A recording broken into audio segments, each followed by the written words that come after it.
കൊച്ചി കായലിൽ ഇപ്പോഴും സ്വകാര്യ ബോട്ടുകളടക്കം സർവീസ് നടത്തുന്നത്. അനുവദിക്കപ്പെട്ടതിലും അധികം ആളുകളെ കയറ്റിപ്പോകുന്ന ഉല്ലാസ ബോട്ടുകളിൽ ആവശ്യത്തിന് ലൈഫ് ജാക്കറ്റുകളോ മറ്റ് സുരക്ഷാ ക്രമീകരണങ്ങളോ ഇല്ല. ടിക്കറ്റ് പരിശോധിക്കാൻ ഉദ്യോഗസ്ഥരോ തിരക്ക് നിയന്ത്രിക്കാൻ പോലീസോ തയ്യാറാകാത്ത സാഹചര്യത്തിലാണ് യാത്രക്കാരെ കുത്തിനിറച്ച് ബോട്ടുകൾ സർവീസ് നടത്തുന്നത്. തേക്കടി ബോട്ട് ദുരന്തത്തിന് ശേഷം കൊച്ചിയിലെ ബോട്ടുകളുടെ സുരക്ഷാ ക്രമീകരണങ്ങൾ വിലയിരുത്തുന്നതിനായി 6 അംഗ സമിതിയെ ജില്ലാ ഭരണകൂടം നിയോഗിച്ചിരുന്നു. എന്നാൽ എറണാകുളം ബോട്ട് ജെട്ടിയിൽ നിന്നും പുറപ്പെടുന്ന പല ബോട്ടുകളിലും അനുവദിക്കപ്പെട്ടതിലും അധികം യാത്രക്കാരെ കയറ്റുന്നുണ്ട്.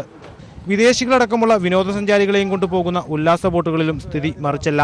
സർവീസിനിറക്കിയ ഫൈബർ ബോട്ടുകളും സുരക്ഷാ മുൻകരുതലുകൾ എടുക്കാറില്ലെന്ന് ജീവനക്കാർ തന്നെ സമ്മതിക്കുന്നു.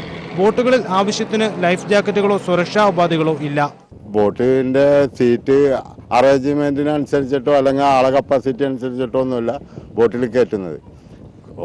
ടിക്കറ്റ് കിട്ടുന്ന സമയത്ത് എത്രത്തോളം യാത്രക്കാരുണ്ട് ആ ടൈമിനൊക്കെ അത്രയും ആൾക്കാരെ കയറ്റുന്ന ബോട്ടാണെന്നുണ്ടെങ്കിൽ യാതൊരുവിധ സേഫ്റ്റി ഇല്ലാത്തൊരു ബോട്ടാണ്. ഇവിടെ എന്ന് പറഞ്ഞിട്ടുണ്ടെങ്കിൽ മഴ പെയ്തിട്ടുണ്ടെങ്കിൽ കുടയും പിടിച്ചിരിക്കണം, അങ്ങനത്തെ ഒരു അവസ്ഥയിലുള്ള ബോട്ടുകളാണ്. കുമ്പളം തേവർ റൂട്ടിൽ സർവീസ് നടത്തുന്ന 35 പേർ കയറാവുന്ന സ്വകാര്യ ബോട്ടിൽ സ്കൂൾ കുട്ടികളടക്കം 120 പേരാണ് കഴിഞ്ഞ ദിവസം കയറിയത്.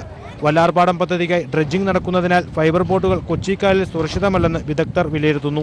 തിരക്ക് നിയന്ത്രിക്കാനോ ടിക്കറ്റ് പരിശോധിക്കാനോ പോലീസോ മറ്റു ഉദ്യോഗസ്ഥരോ ഇല്ലാത്തതിനാൽ യാത്രക്കാരെ കുത്തിത്തിരുകി സർവീസ് നടത്താൻ ബോട്ടുകൾക്ക് അവസരമൊരുങ്ങുന്നു. ദുരന്തങ്ങൾ ആവർത്തിക്കപ്പെടുമ്പോഴും നിയമങ്ങൾ കാറ്റിൽ പറത്തി യാതൊരു സുരക്ഷാ മാനദണ്ഡങ്ങളുമില്ലാതെയാണ് കൊച്ചിയിലെ ബോട്ട് സർവീസുകൾ പലതും ഇപ്പോഴും നടക്കുന്നത്. ക്യാമറമാൻ ബൈജു ബി മാത്യുവിനൊപ്പം പ്രിൻസ് ബി ഒറിഗിസ്, ഇന്ത്യ വിഷൻ, കൊച്ചി. മാവോയിസ്റ്റ് സംഘടനകൾക്കെതിരെ വിവിധ സുരക്ഷാ ഏജൻസികൾ നടത്തുന്ന നീക്കങ്ങളെക്കുറിച്ച് കേന്ദ്ര മന്ത്രിസഭയുടെ സുരക്ഷാകാര്യ